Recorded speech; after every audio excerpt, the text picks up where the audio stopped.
باپ اور بیٹا فجر کے وقت سحری کے وقت نکلتے ہیں ڈھول لے کر، جسے سحر خان بھی کہا جاتا ہے۔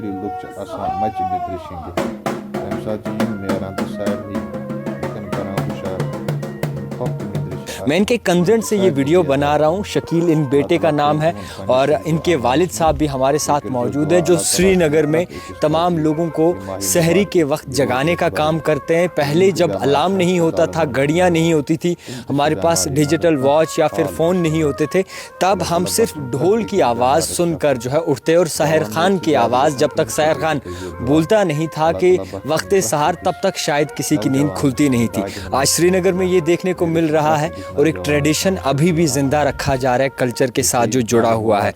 ہم ان سے بات کرنے کی کوشش کریں گے۔ ویسے تو آپ کو سحر خان کہا جاتا ہے، اصلی نام کیا آپ؟ عبد المجید پٹھان۔ عبد المجید پٹھان آپ کا نام ہے۔ کتنے وقت سے یہ کام کر رہے ہیں؟ ہم 12 سال ہو گئے۔ 12 سال ہو گئے۔ سو کیسا محسوس ہوتا ہے یہ کام